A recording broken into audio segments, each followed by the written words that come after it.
stimulus gerakan motorik. Oke.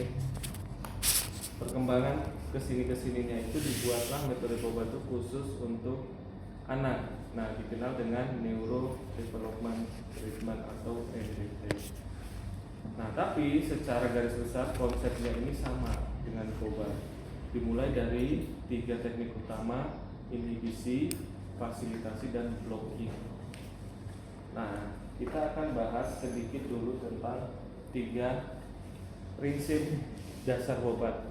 Inhibisi yaitu menginhibisi area yang ingin kita treatment. Misalnya ini terjadi di anak-anak dengan gangguan lahir cacat otak gitu, atau gangguan perkembangan sistem saraf pusat dari dalam kandungan, atau dikenal dengan keluhan cerebral palsy. Nah, apa saja sih yang bisa kita lakukan? Yang pertama dilakukan inhibisi atau dilakukan blocking dulu, terserah. Tapi kalau spastiknya tinggi, berarti kita blocking dulu. Blocking yaitu kita buka pola fleksi, misalnya dia, oke, pola fleksi, terus kita buka polanya ke arah ekstensi. Nah, sebelum masuk pemblokiran, sebelum masuk menggunakan metode Bobat, kalian tentunya harus konsen ke sensorik dulu ya. Konsen ke sensorik dulu. Dimulai dari proprioseptif, taktil, vestibular. Coba bola ini. Nah, kalau pasien anaknya sebesar Yusril, kita pakai bola. Jadi, mulai dari taktil dulu. Taktil misalnya kalian kasih stimulus taktil, ini contohnya bola duri lah. Bola duri yang karet itu kita kasih di sini, terus di garis line, kerasa itu deh. Iya. Nah, ini baru taktil tanpa duri malahan. Oke. Kemudian di sisi lateral, di sisi lateral. Oke, di seputaran leher. Nih, seputaran leher. Nah, kalau mau lebih simpel lagi pakai waslap. Nah, nggak ada waslap di sini. Jaket atau Nggak usah. Oke, waslap diusap dari atas ke bawah. Ini taktil dulu. Setelah itu masuk ke proprioseptif. Kok arahnya dari atas ke bawah, Pak?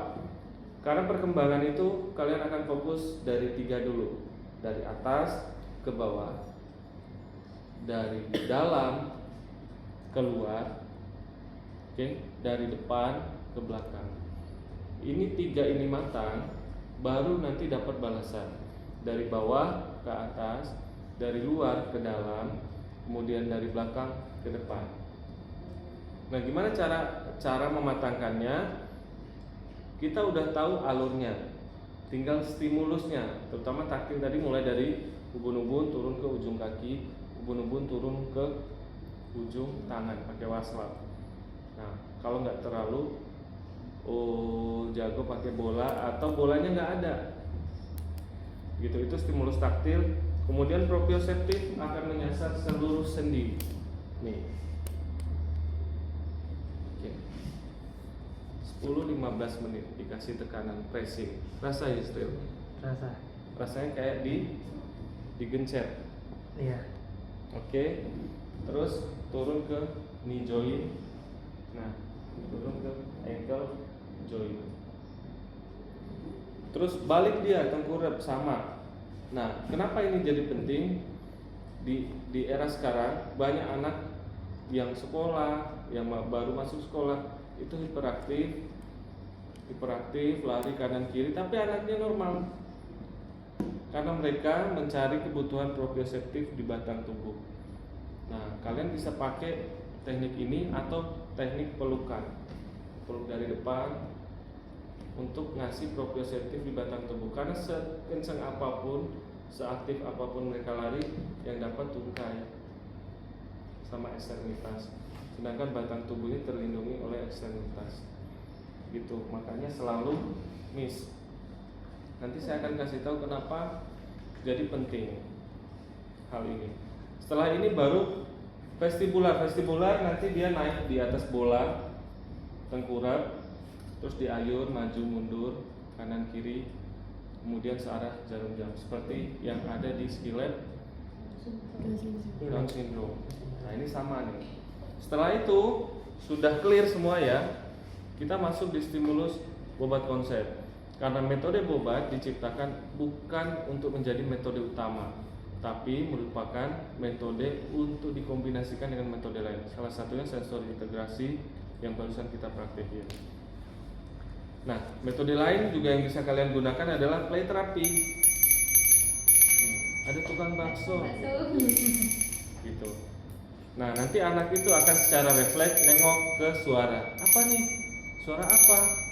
Nah, ini sebagai alasan gerakan itu dia akan lakukan untuk meraih atau mencapai ketertarikan dia gitu. Nah, ini maknanya. Jadi gerakan nggak akan muncul kalau nggak ada makna. Itu dari mana? Dari kognitif. Inisiasinya itu harus dengan ide atau makna dulu. Nah, kalau kalian langsung direct, ya tiduran, balik kanan, kiri, kanan, nggak ada maknanya, buat apa? Itu nggak akan ke saving sama anak itu. Kalau di konsep Bobat, yang Bobat inginkan, gerakan yang muncul itu bermakna, berguna, bermakna dan bertujuan. Yang pertama, karena prinsip perkembangan itu dari atas ke bawah, maka kita aktifin head control. Head control itu bisa diaktifin. Nah, kalau bayi itu digenggam kayak gini tangannya atau anak-anak tuh dia langsung genggam. Oke. Nah, ini head control. Tanpa perlu bilang. Oke, searah alignment dulu head controlnya dibentuk sampai stabil seperti ini. Kemudian head control kanan, ini kiri dulu, kemudian ke kanan. Nih head control. Kalau misalnya belum kuat Pak, masih baru berapa detik udah jatuh. Oke. Kalau belum kuat, pakai lumbrical gripnya Bobat. Lumbrical grip itu handling yang konsisten. Jadi nih, ini bukan lumbrical, kalau ini yang lumbrical. Oke, handling yang terasa lebih meyakinkan, untuk pasiennya lebih percaya. Oke, pakai lumbrical grip nih untuk aktifin rectus abdominis untuk mencapai head control yang stabil. Relax. Oke, nih rectus abdominis. Teknik ini bisa kalian pakai untuk orang pasca operasi sesar, pasca operasi usus buntu atau pembedahan di area sini. Ini untuk aktivasi rectus abdominis, cuma ngangkat kepala doang. Oke, kalau sudah matang Pak kepalanya. Oke, kita naik levelnya ke miring. Oke, kita naik levelnya ke miring. Cuman sebelum naik levelnya ke miring, pastikan rectus abdominis sisi proksimal sudah aktif dan distalnya udah aktif. Caranya gerakin kaki anak itu dengan lumbrical grip di ujung sini. Oke, satu nih untuk otot-otot dasar panggul udah aktif. Tarik pahanya, ini ada lutut loh, gitu. Lihat lututnya. Kalau dia kurang, bawa, lihat lututnya. Nih, Mas tempatin di lutut ya, tahan ya, gitu. Nanti dia akan perhatiin dan mempertahankan lututnya. Oke. Terus kita belajar miring, tetap pakai lumbrical grip. Oke. Bentar dulu. Nah, ini dia bergerak sesuai stimulus tuh. Satu, tarikannya naikin shouldernya kayak gini, baru bawa ke bawah.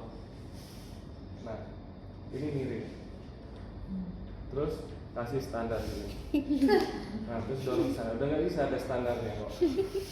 Oke, kayak gini. Kalau mau langsung tengkurap. Nih, kalau mau langsung tengkurap, kita posisikan ini lebih maju. Nah, tarik ini, elbow kirinya, pindahin berat badan ke sini, cari tangan. Oke, relax dulu. Karena belum kita stimulus kepalanya. Kalau dia udah kuat langsung posisinya. Oke, ini lagi nih lumbrical grip dibantu sama shoulder naik elbow support. Ini untuk aktifin erector spine. Oke, ajarin dia pindah kiri, kanan, berat badan. Untuk apa sih? Untuk manipulasi berat badan. Ini digunakan untuk merayap nanti. Oke, kita matangin dulu pola miring, tengkurap atau bergulingnya. Nah, kalau dia sudah seperti ini, jatuhin satu, tarik kepala ke belakang. Oke, tarik kepala ke belakang, baru tarik pelvic, berguling dia, terlentang lagi. Ulangi pola ini, miring lagi, berguling kanan kanan kiri, sampai benar-benar matang otot core depan, samping dan belakang. Ini stimulus step satunya. Pindah sana lagi. Kalau saya gulingin capek nih. Oke, itu stimulus dari terlentang, head control. Nah, kenapa harus seperti ini, Pak? Nah, ini nih untuk munculin kontak mata. Karena semua nanti head control itu akan berawal dari kontak mata. Makanya ini harus dilakukan handling di brisnya. Gitu.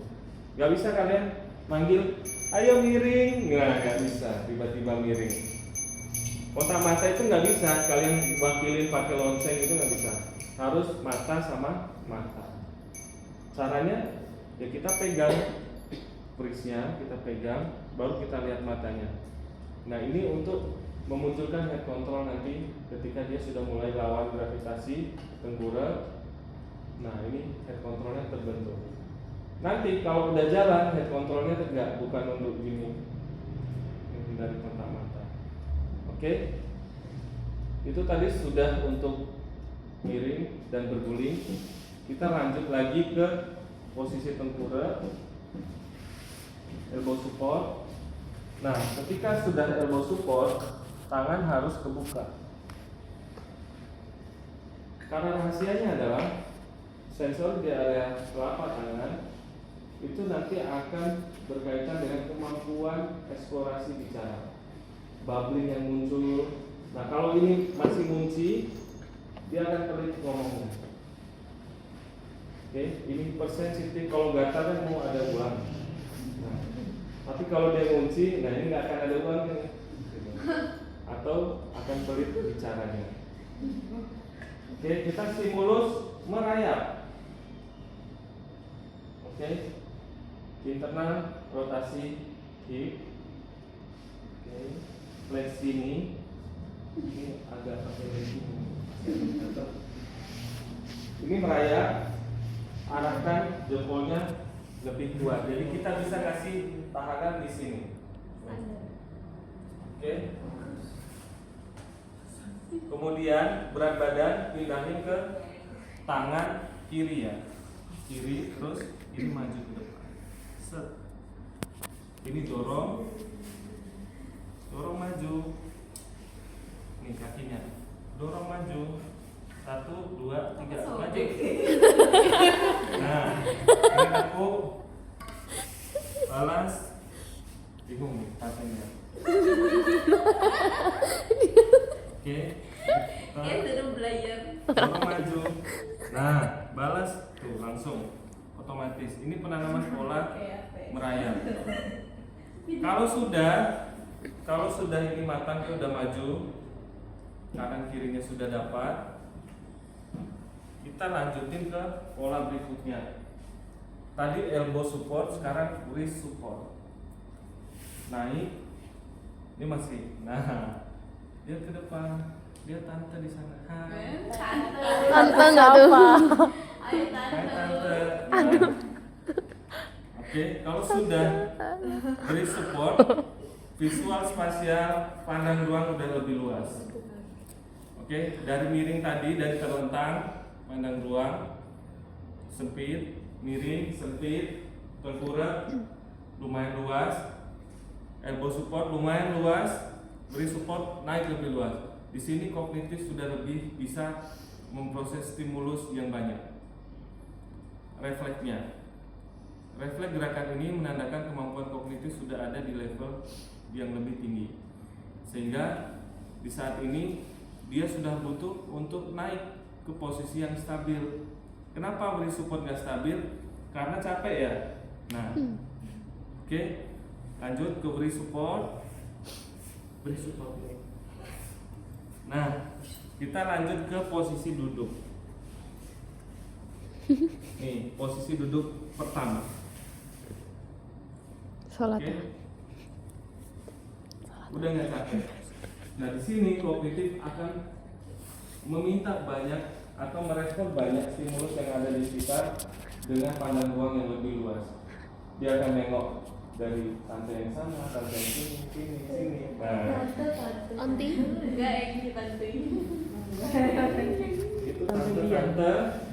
Terus ini cara untuk melatih proprioceptif, kemudian head control, kemudian kasih mainan. Nanti dia akan ke arah mainan, ambil mainannya, pindah ke sana, kiri kanan, sampai matang koordinasinya. Kalau sudah matang, nah ini waktunya untuk berpindah lagi menggunakan pola merayap tadi untuk ke arah mana? Lonceng ini. Nanti kamu bertusuk lonceng kalau tidak diamanin. Oke, kita lanjut ke merangkak. Oke, onggong-onggong tetap kayak tadi, kakinya dibuka. Kayak duduk pertama tadi. Kayak duduk pertama loh. Nah, terus merangkak. Nah, kalau masih jauh seperti ini bakal boros tenaga. Jadi kita bikin kuda-kudanya. Maju lagi. Oke, kita bikin perangnya. Relax dulu. Rasanya buru-buru. Perangnya ke bawah, melengkung. Nah, oke, ke depan. Setelah ini kita akan bikin pola langkahnya. Oke, berat badan kumpulin ke shoulder kiri. Ini maju. Baru balikin ke shoulder kanan. Baru ini maju. Gini aja berat badan tuh. Sehingga pola merangkak kebentuk. Oke, kalau sudah kebentuk, duduk hadap sana. Dia akan duduknya seperti ini. Dari merangkak dia duduknya udah seperti ini. Oke, kita merangkak ke mainan itu. Goyangin om, mainannya.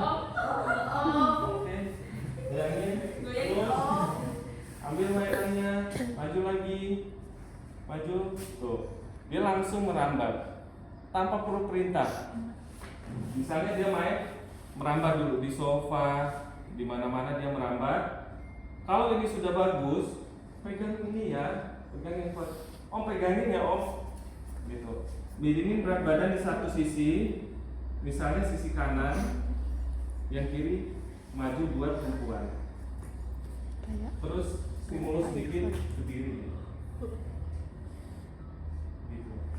Karena inisiasi gerakan itu muncul karena step berikut yang sebelumnya itu sudah matang.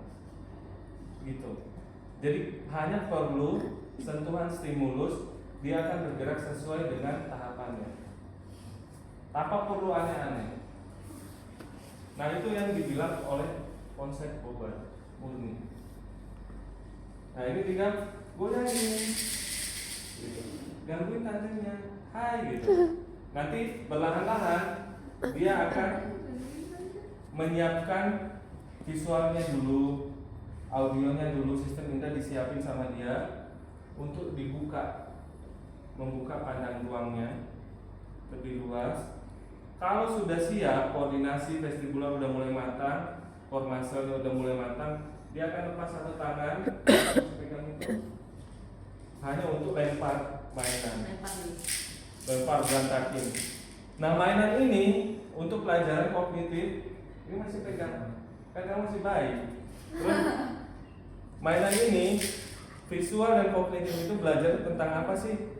Tentang jarak, jauh dan dekat. setelah jauh dan dekat dikuasai, tinggi dan rendah. Makanya anak-anak itu lebih tertarik dengan tangga yang tinggi karena itu bentuk eksplorasi. Setelah ini sudah dia buang di lingkungannya itu, nanti dia akan eksplor, termasuk ekspresi orang di sekitarnya. Kayak tantenya ini dilempar gitu, jangan berantakan, nanti ekspresinya ditangkap, mereka liatin, ini marah, ini kesel, ini senang, ini biasa aja, berantakin aja, berantakin, nanti kita beresin. Nah, ini ada yang sabar nih gitu.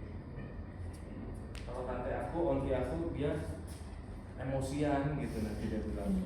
Oke, nanti sampai satu tangan dia megang, oke, terus jalan ke merembet ke dinding samping kanan kiri, udah matang.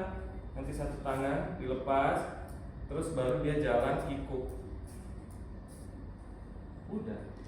Nah, pola jalan ini kebentuknya dari mana? Ayo. Pola jalan ini. Reflect walking. Iya, reflect walking. Tapi dari step yang mana? Stimulasi. Enggak, dari step yang mana yang kita? Yang tidur terlentang, miring, tengkurap, atau yang mana? Merangkak. Ya. Ya. Merayap dulu. Iya, raya. Nah, merangkak itu next level dari merayap. Nah, setelah merangkak, dia berdiri, berjalan tadi. Jadi ada 3 tahapan: merayap, merangkak, dan berjalan. Gitu. Jadi, udah bisa tutup. Polanya itu, pemecahan koordinasi itu dimulai dari usia 6 sampai 7 bulan. 6 sampai 7 bulan itu dimana kematangan itu sudah kebentuk di merayap tadi, tengkurap tadi, yang dia maju. Kalau anak delay, anak ADHD dan lain sebagainya, nanti kalian bisa cek pola merayapnya. Salah satu kaki lurus, kaki yang satu maju sama tangan, atau 2 kakinya lurus, tangan doang yang gerak. Nah, itu berarti koordinasinya masih bermasalah. Begitu diberdiri, lari dia nggak bisa pelan, karena dia menganggap nggak seimbang, karena koordinasinya jelek. Itu cara lihatnya, simple. Nah, cara koreksinya gimana? Matangin pola merayap. Jadi ada 3 tahapan: merayap, merangkak, berjalan. Kalau dia berjalannya ini hanya lari, mundur gak bisa, mundur dari pola merayap dan berguling. Karena di pola inilah koordinasi bilateral dan kontralateral itu dimatangkan. Gitu. Nah, Boba itu memfasilitasi ini semua untuk matang dan tercapai sesuai dengan maknanya. Maknanya di pola tengkurap itu untuk mencapai head control yang maksimal sampai ke kedudukan. Kalau terlentang untuk mencapai head control dan visual kontak. Terlentang itu, karena semua gerakan perkembangan selanjutnya akan berasal dari kepala itu. Kalau kepalanya masih ngedrop, nggak akan bisa miring sekalipun, mandiri, kecuali miringin. Nah, kalau di tahap itu langsung didudukin, maka rusaklah postur anak itu. Rusak posturnya itu bisa jadi skoliosis, lordosis, kifosis, atau semacamnya di masa depan. Berarti nggak harus diloncatin. Kita sebagai fisioterapi memastikan tonggak perkembangan itu berlangsung secara matang, bukan untuk diloncatin atau langsung di standingin. Gitu. Asal dia matang, nanti stimulus selanjutnya itu hanya sedikit, langsung muncul tonggak perkembangan berikutnya secara otomatis. Kayak tadi, ketika dia sudah merangkak, dikasih mainan, langsung ambil, langsung merambat sendiri, berdiri pakai lutut. Nah, nggak lama kita pindahin berat badannya, kita stimulus kakinya sedikit, langsung dia menumpuk pakai satu kaki menuju berdiri, tanpa perlu instruksi banyak. Malah saya lagi jelasin, saya sentuh-sentuh langsung berdiri. Nah, itu tandanya kalau dia sudah matang, dia akan melakukan gerakan sesuai tonggak perkembangannya. Nggak perlu aneh-aneh.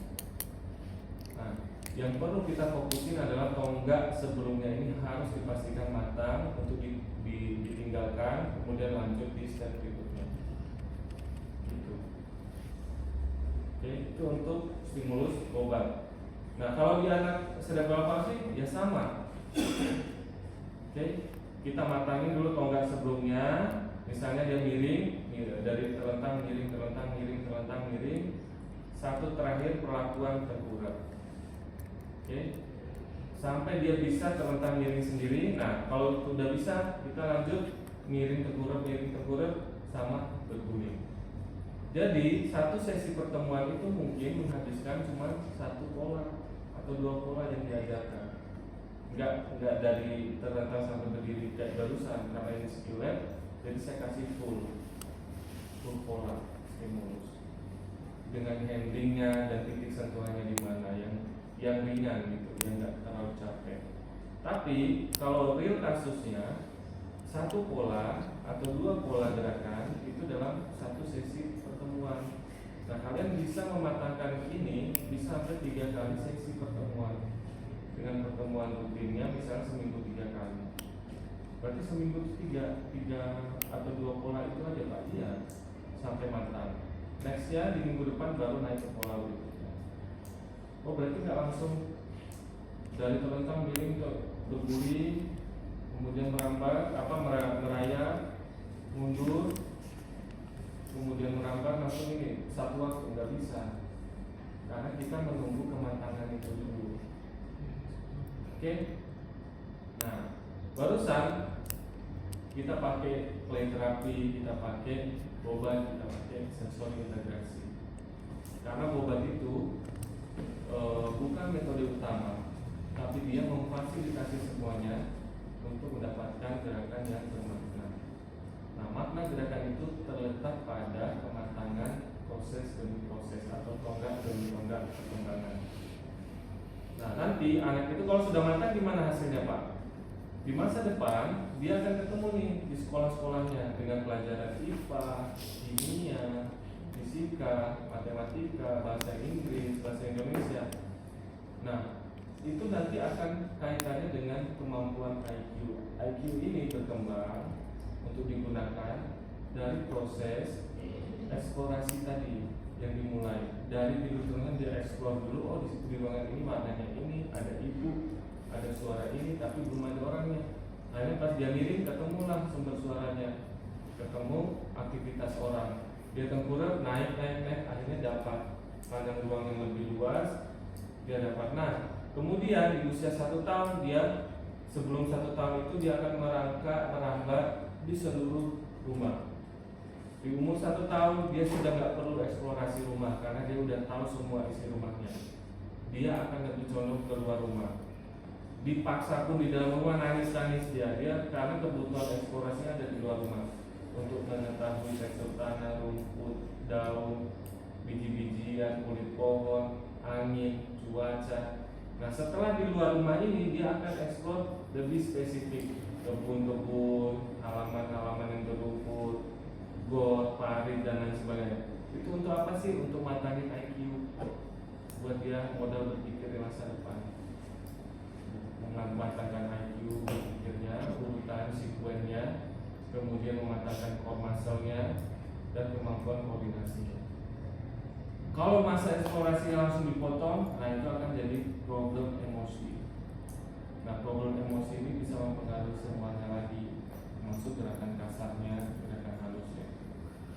Jadi semua proses ini sebenarnya terkoordinasi. Jadi kalau saya hanya jelasin stimulus itu simpel banget buat saya, cuma 1 kali jalan, cuma maknanya mungkin kalian nggak akan dapatkan. Nah maknanya itu, oh berarti ini nggak dipakai, ini fisioterapi lama ya, ini udah nggak dipakai di fisioterapi anak modern. Fisioterapi anak modern itu lebih treatmentnya kayak kita barusan, banyak bercandanya, banyak mainnya, tapi target di tonggak perkembangannya dapat, stimulus targetnya itu dapat.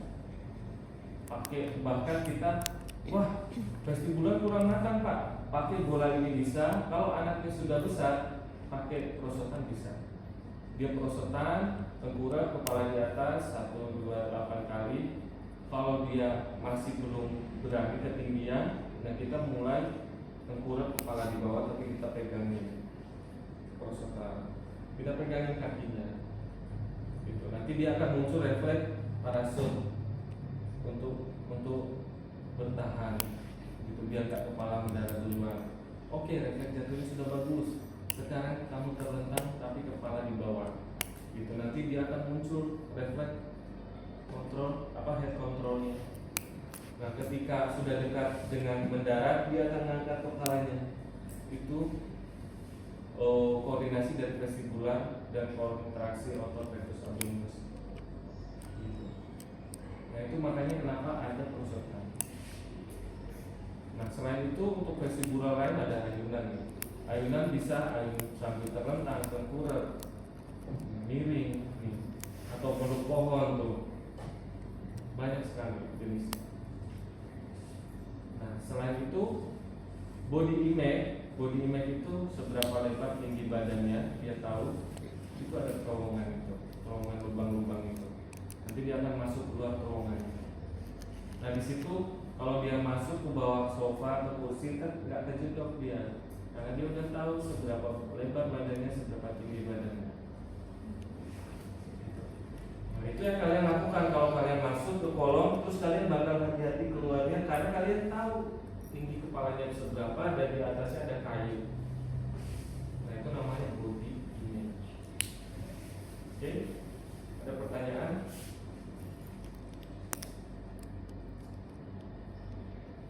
Berarti ini juga bisa diintervensi pada orang stroke ya? Iya. Iya, tapi handlingnya beda. Tapi prinsipnya hampir sama. Kalau orang stroke itu ya sama, diaktifin mulai dari alignment-nya, head control-nya. Kalau tidak muncul, maka gerakan stabilitas itu lebih mudah untuk kalian stimulus. Bahkan orang stroke itu malah dikompleks sampai dengan peristaltik khusus adaptasinya. Kalau abdominus udah aktif, maka proses adaptasi berikutnya adalah peristaltik khusus PAD, dari engkel mulai sedikit padat sampai keras. Nah, setelah keras, bagaimana cara ngedemnya itu semua diajarin kalau orang stroke sampai ke situ. Nextnya kalau kita ketemu lagi di topik stroke, nanti saya jelasin lagi. Nah, ini hanya untuk. Ada lagi pertanyaan?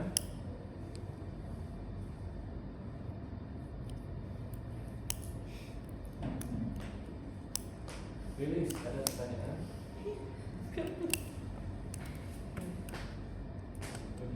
Ini makin lama makin sedikit ya kelas kalian ya? Enggak kok Pak, yang segini. Utuh gini Pak. Emang segini apa? Oh ya, emang segini ya? Iya, yang banyak itu semester 3. Pikiran sama satu nih baru. Iya, Pak. 1-3 kelas loh. Saya ngajarin kayak nggak selesai. Kalian belum mau eval kan? Mereka belum kelar-kelar loh saya ngajar. Pas saya lihat kelas ada 3, ada 3 kelas besar. Sampai ngedrop saya sakit-sakitan, saking banyaknya mereka. Ada pertanyaan lagi? Jadi itu bentuk stimulus tumbuh kembang dengan konsep bobot. Jadi konsepnya apa sih? Membawa gerakan yang involunter, yang tidak terkontrol, gerakan yang tidak ada maknanya ke gerakan yang bermakna. Dengan 3 teknik: inhibisi, fasilitasi, dan stimulasi. Inhibisi, fasilitasi, dan stimulasi. Inhibisi itu termasuk blocking tadi.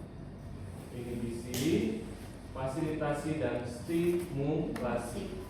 Stimulasi yang kita lakukan tadi dengan sentuhan, dengan lonceng. Nah, stimulasi itu untuk apa sih? Memberikan ideasi gerakan motorik, ideasi untuk motor planning atau planning gerakan motorik selanjutnya. Sama kayak saya kasih instruksi Yusril, terus merangkak, terus maju sampai dekat guling, dia naik sendiri. Nah, itu tuh waktu merangkak si Yusril udah melakukan motor planning. Dan di situ dia udah kebayang bakal harus ngapain nanti. Nah, itu namanya motor planning. Kalau kalian jalan terus lihat di depan ada got kecil, kalian melakukan perencanaan motorik atau motor planning, yaitu nanti loncat dikit gitu.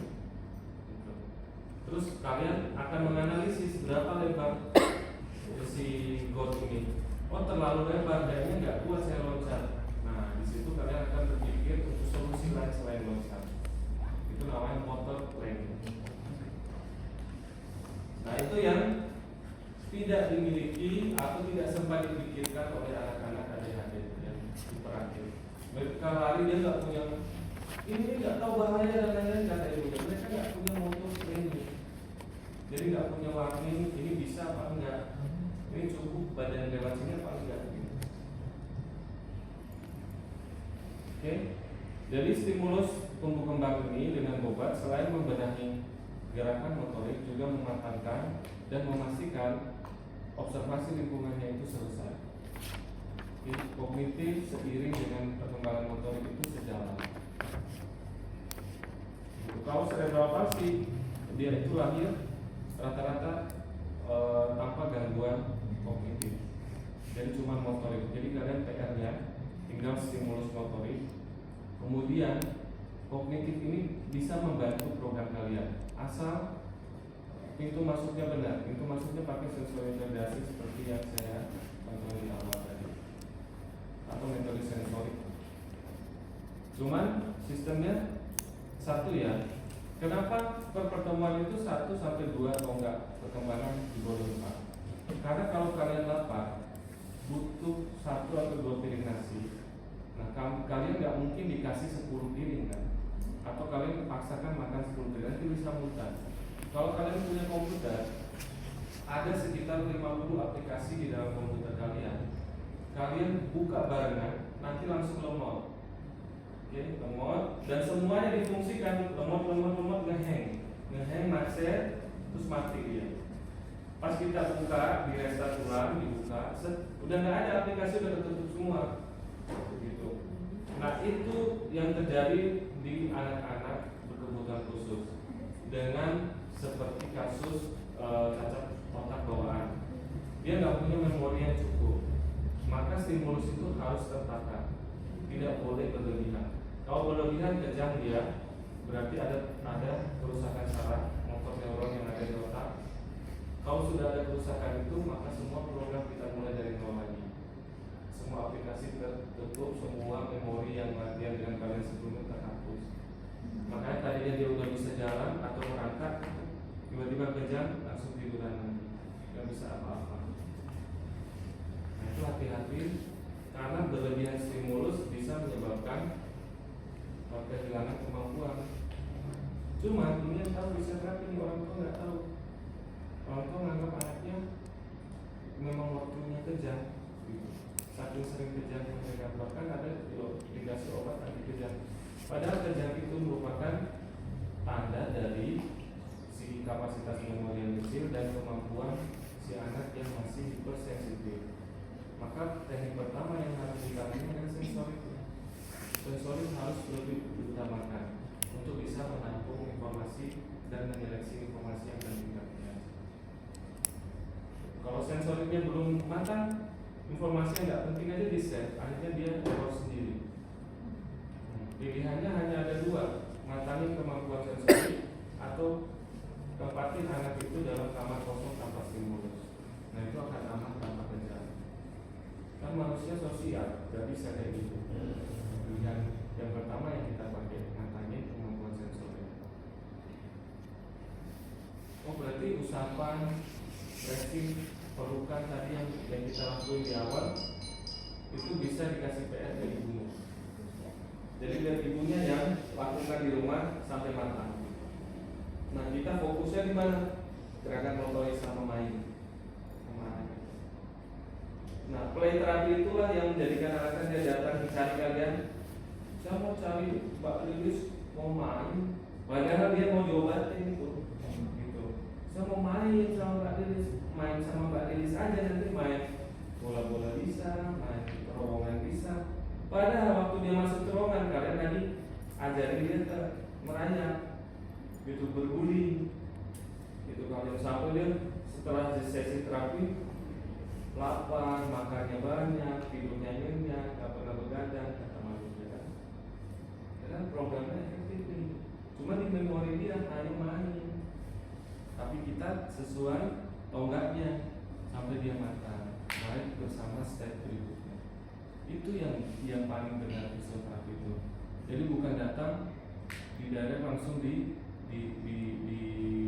perintah masuk main sendiri. Nah, fisioterapi harus bisa memposisikan bahwa kita tuh ada di dunia bermain bersama anak-anak ini. Anak ini kan dunia main. Gitu.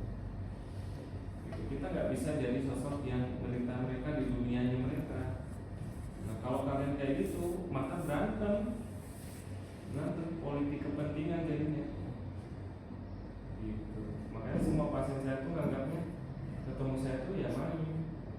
Padahal di pertemuan itu saya menganalisis, saya memprogram semuanya sampai hal detail, sampai BAK, BAB-nya itu saya cek semua, sampai nilai sekolahnya keluar rapor juga saya cek semua.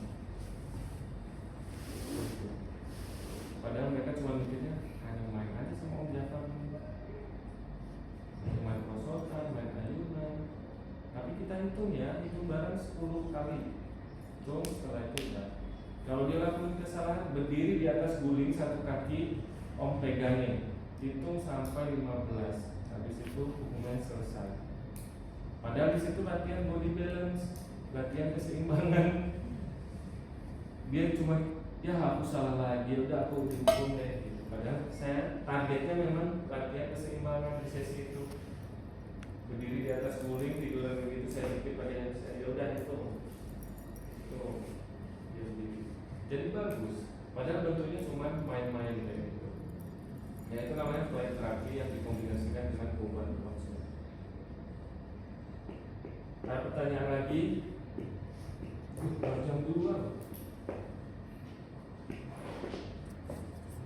Kita udah jam 4. Ternyata cepat juga.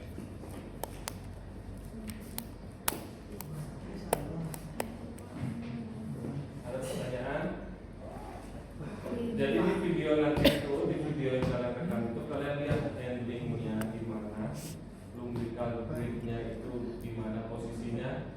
Nah kalau saya pengen kaki itu maju, saya stimulusnya pakai ujung tangan. Ujung tangan.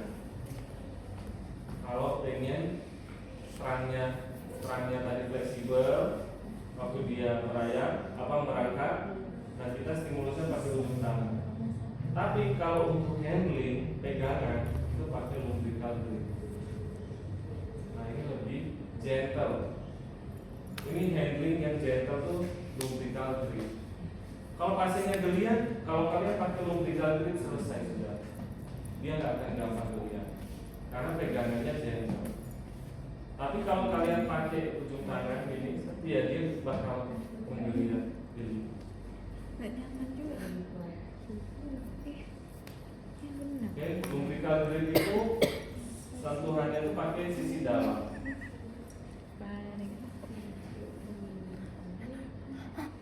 14.04 cepat juga berarti.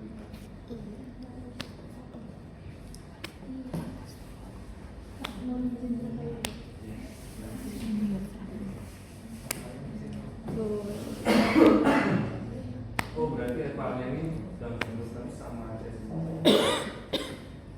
Proses fisioterapi pada Down syndrome itu sama kayak barusan tuh.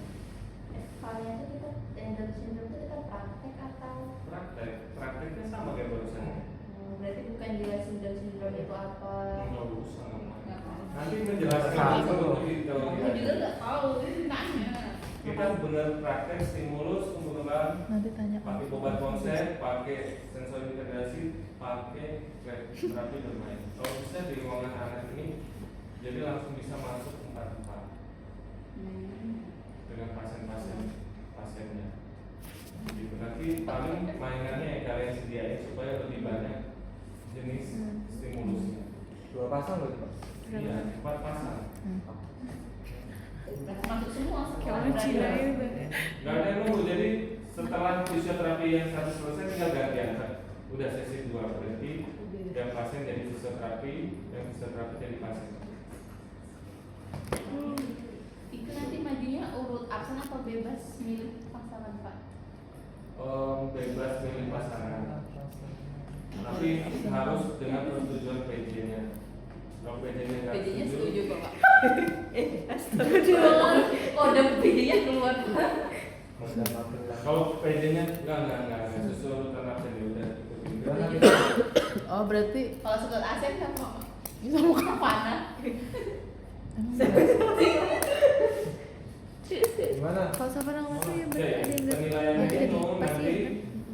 urutan gerakannya itu handlingnya di mana, posisinya seperti apa, stimulusnya. Itu yang saya lihat. Terus kalian ada perlu mengulangi dari tidur terlentang sampai berdiri sesuai skenario nya. Kalau skenario nya bilang anak ini hanya bisa tidur terlentang, berarti targetnya miring sama tengkurap. Terus balikin ke tangan. Udah itu aja targetnya. Tapi kalau di skenario ini dia sudah tengkurap, berarti target selanjutnya merayap dan duduk. Nggak bisa sampai berdiri. Ya, itu aja di sesi kalian itu. Kalau dia targetnya duduk, anak sudah bisa duduk sendiri. Berarti kalian lakukan stimulus di atasnya duduk, merangkak dan berdiri pakai lutut. Nah, tapi kalau dia sudah bisa merangkak, nah tinggal merambat sama berdiri. Udah itu doang.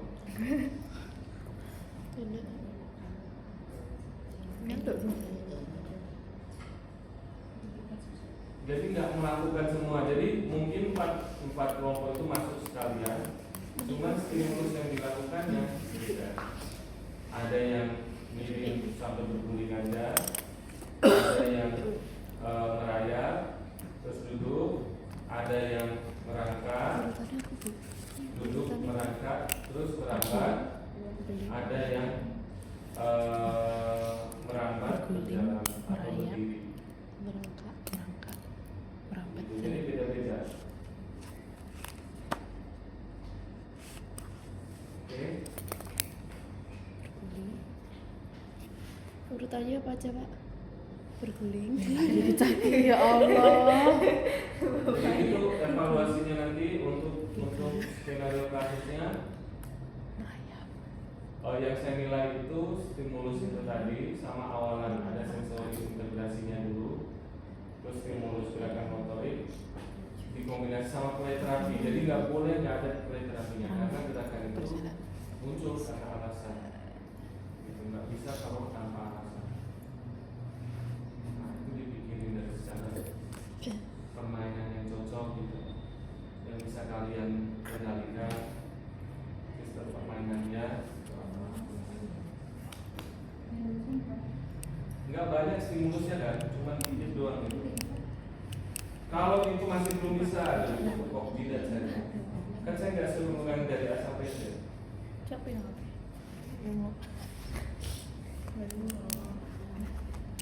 Oke?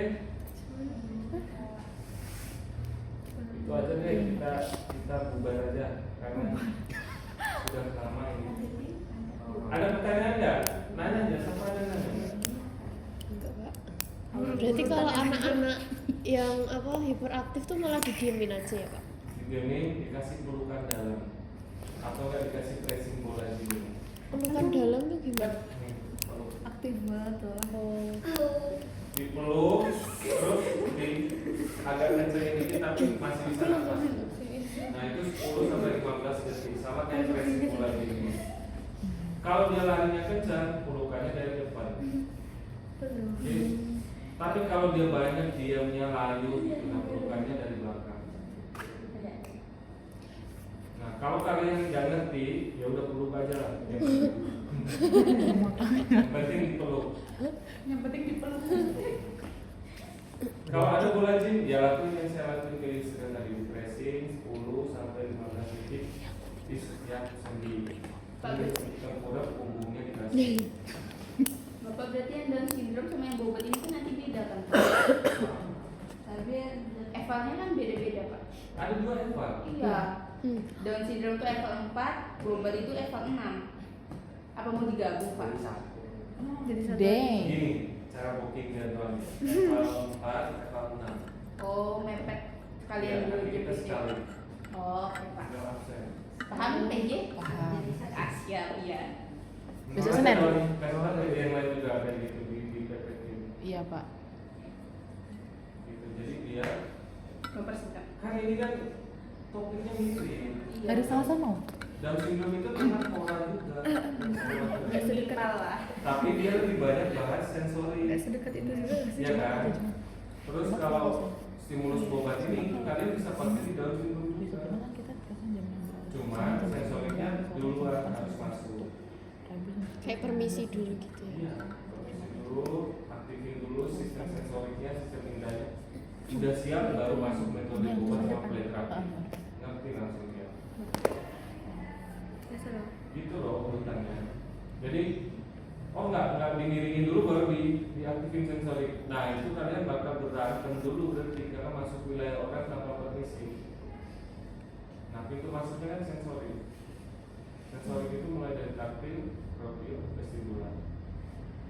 Nah disitulah anak itu mengerti kalau ini aman, ini nggak aman, tanda ini baik, dia tanda ini bawang merah, bawang putih.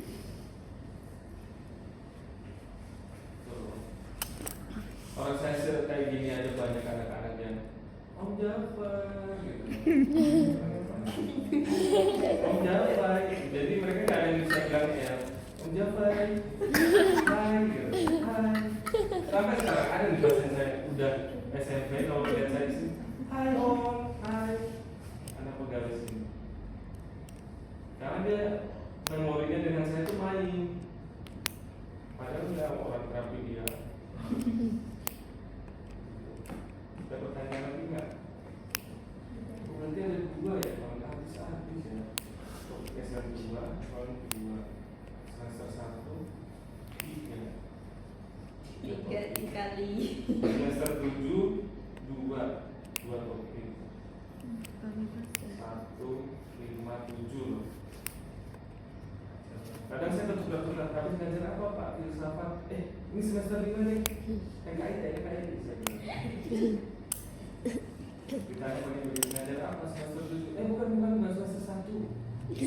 Balik saya. Pas masuk loh, wajahnya asing. Ya Pak, kami semester 1. Saya kira semester 5 begini aja.